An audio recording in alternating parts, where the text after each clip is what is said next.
T-Wolves 117, Lakers 95. It was the Luka Doncic, hey man, here's the ball, go bananas, take every shot. Hey, LeBron was just, I mean, you can say this is a LeBron feel-out game, one game. That's why that gets talked about a lot, and it is a cliche. At the same time, I don't want to overreact too much to this game. I'm not going to overreact at all to this. I'm not putting any stock into this. LeBron is 31-24 in game ones in his career, and Luka's 2-6. So both of them have historically not been great in game ones. Nothing? You're not putting anything into this. I mean, I guess I'll put a little bit, but not too much. The Wolves shot 21 for 42 from three. They shot 50% from three. Jed McDaniels had 25 points, 11 for 13 from the field. Naz Reid made 6 threes. He's only done that 2 other games this entire season. There's a lot of stuff in this game that I don't think is going to happen again. How many games is Minnesota going to shoot 50% from three the rest of the series? I don't know. How many games are the Lakers not going to play defense? Probably more than half.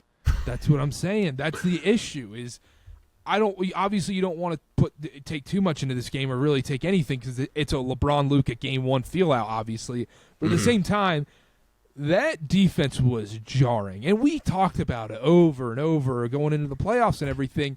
But the second Minnesota just got to the free throw line, it was okay. You can either take it to the basket and probably get a bucket here and get fouled because there's no rim protectors, or you can kick it out to a wide open dude in the corner, usually Naz Reid. I just don't understand, and this is beating a dead horse. I don't know why they rescinded the Mark Williams trade. Genuinely. Do you know how nice it would be just for them to have a 7-footer they could actually play? Jackson Hayes played 8 minutes. He was a -11 plus-minus in 8 minutes. Your starting center. And I knew going into the series, I said, they want to play Rui, they want to play Dorian Finney-Smith, they want to play Vanderbilt with the 5, they want to go small. I didn't think he'd only play 8 minutes. He was unplayable. And the other thing is, even in the first half, when Gobert didn't play a ton of minutes in the first half, and even when he got pulled off, it didn't matter because Naz Reid at the 5 is much better than what the Lakers are going to throw at you. And Timberwolves kind of have guys to rough up what Reeves, LeBron, and Luka are going to do. But once again, I don't want to overreact too much. I still think the Lakers win this series, but I panic buttons. I'm looking at it. Can't do it because you know what's going to happen next game. As soon as I say, I'm panicking on the Lakers, they're going to come out and win by 25, and the Wolves are going to shoot 7 for 49 from three, and it's going to regress to the mean, and the Lakers are going to win by 40 in game. I think that's fair. That's what's going to happen. But you're not concerned at all about this Lakers defense? I was concerned about the Lakers defense coming into this playoffs. I'm not necessarily any more concerned than I was a week ago. Because, I mean, it feels like it's 5-on-3 every time Minnesota had the ball. I mean, they shot 50% from three. I know it's wide open looks, but still. They were, 10 of those were warm-up shots? They were naked threes? Now, Naz Reid in the corner was getting left butt naked, to be fair. That's what I'm saying. I think Redick is a good enough coach. I've seen enough adjustments from him this season.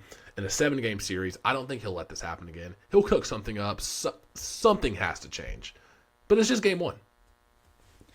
Jack in the chat said, Jokic, Bubble Jamal, Michael the Possession, NCR Porter Jr., and that white boy from Kansas. Nuggets going 16-0 in the playoffs. If the Nuggets went 16-0 in these playoffs and won the NBA championship. Yeah, Michael Jordan, LeBron, get out of here. It's Jokic. Yeah, I think so. At that point, that's what would have to happen. It was tough. I mean, Ant had 22, 8, and 9. He made all the right plays. He didn't get doubled a ton. I think we'll see more of that next game. But my favorite bet of yesterday was Anthony Edwards over 10.5 rebounds plus assists. He always ups his rebounding in the playoffs all the time. Did it last year? I know. So I feel you bad. Won't see that line much more. I choked the parlay. I feel terrible about it. It's all right. It's all right. What happened tonight? I fell short, and Chase fell short. Chase fell. I mean, Chase didn't even get in the car. I mean, Chase fell on the cliff. Yeah, Chase. Chase was taking a girl back to his place, and they just went to McDonald's, and he dropped her off. Like it was nothing. Like she just said, "Hey, we're best friends." That's what happened. Oh man. I mean, Lakers only got close with that. Lakers got 8 non-garbage time points from their bench. That's not going to cut it. They've got to have some type of contribution. Yeah, they got to have more. Like I said, this is the one I really don't want to overreact to because, like you said, 50% from three is you can't replicate that every single game. But that Lakers defense, once again, it stinks. We're beating a dead horse here, so let's move on. 7 games. I think this goes 7. This feels like a 7. Too. But okay, at that point, are you worried about the Lakers if they end up in a brutal 7-game series? Warriors come off, let's say, a 4-1 series, and all of a sudden you're going, oh man, dude, I don't know about this Lakers Warriors series. If Lakers Wolves goes 7, I like the Lakers in a game 7 there, but that does hurt their chances in the next round. I would agree with that. How worried are you if the Lakers go down 0-2? Man, 0-2 at home. 7 out of 10. Yeah. It's just hard for me to ever count out a team with Luka, LeBron, and then the way Austin Reeves has been playing, I feel like they're going to bounce back. But man, 2-0 both in LA would hurt. I think it has to. We have to figure out how the 2-0 happens, because if it's that same defensive performance we saw again, where once again Naz Reid naked 3 after naked 3. Oh, doesn't matter. Oh, Anthony Edwards being able to pass out to everybody is open on this Lakers team. Like, you can just the second you get by your man, you're getting a layup. Yeah. If we go out in game 2 and they shoot 53s and half of them are wide open again and there's no adjustments, I'll be really worried. But I just really don't think that happens. I don't either, and I think we see LeBron stepped up.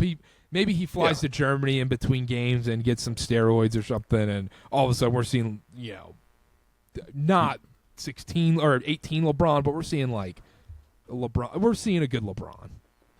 He said his groin's still hurting, Carter. Come on, cut him some slack. He's 40. Yeah. What kind of cast would he come out with if the Lakers got swept in this series? Would he come out with would he come out with like a chastity belt? Well, the story of it immediately comes out that says LeBron's playing with a torn groin. No athlete's ever done this before, ever in NBA history. And the fact that he battled through that and was on the court is a miracle. If they get swept, that would be funny. The narratives to come out of that would be hilarious.